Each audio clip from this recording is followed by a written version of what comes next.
So example 14, we're going to deal with integral of this kind.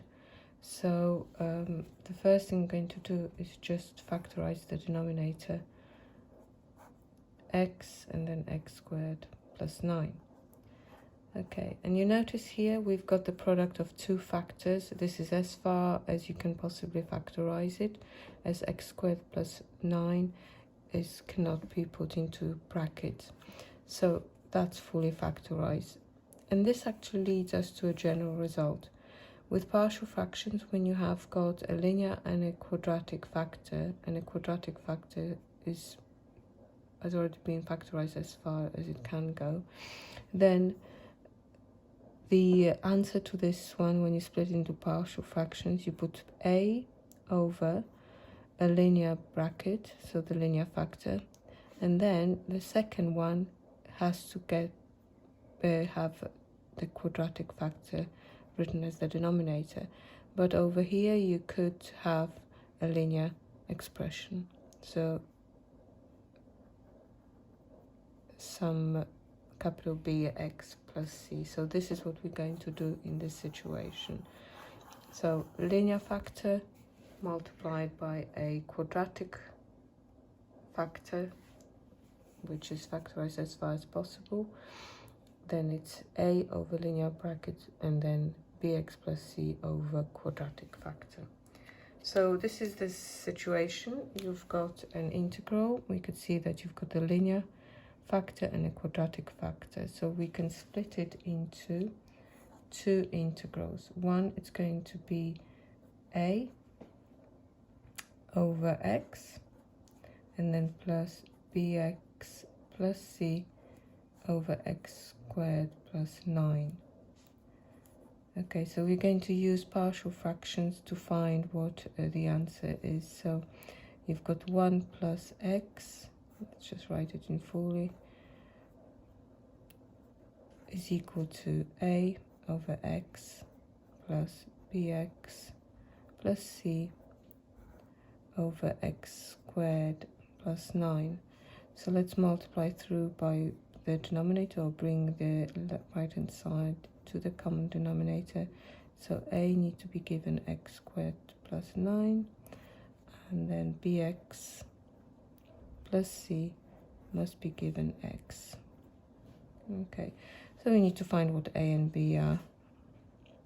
So the first thing we could do is just well, this one actually we'll do it by comparing coefficients. That would be the best way to do.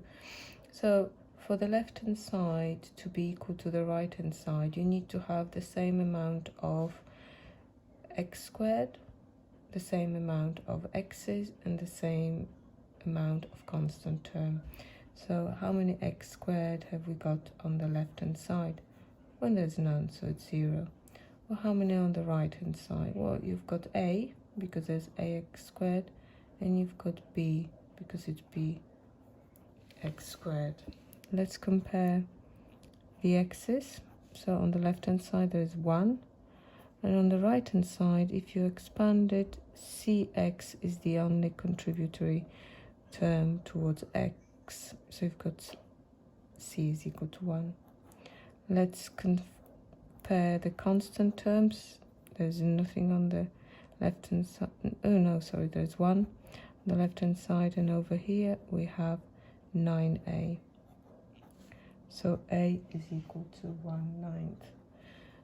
Therefore b must be equal to minus a, so it's minus 1/9. So you've got a, b, and c.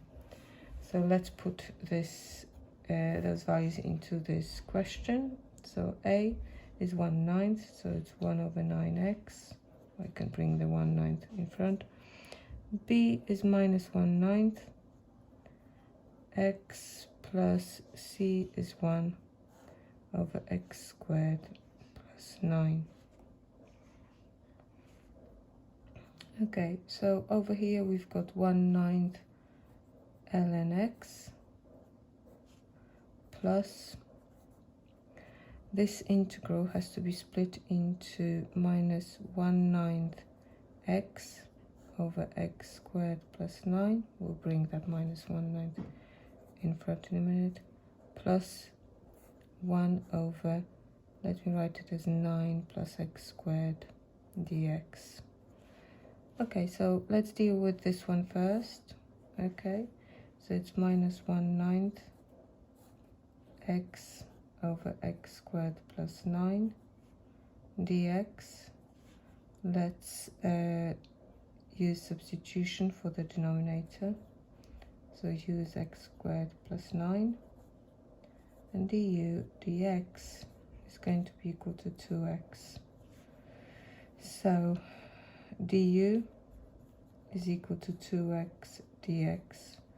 So x dx is a half of du. So that is this one. That's a half du. So our integral is going to be minus 1/9, and then you've got a half du over u.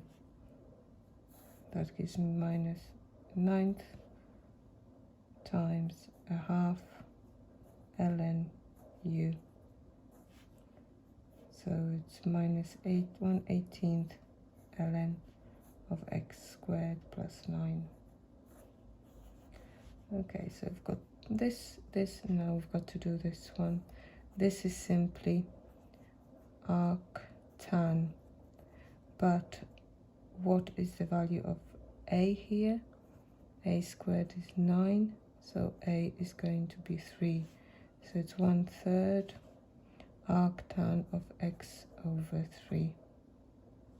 Okay, let's put all of these together. So answer, we're going to have 1/9 of ln2, ln x, minus 1/9 minus 1/18 ln of x squared plus 9, and then plus 1/3 arctan x over 3. You may wish to combine these two into a single log.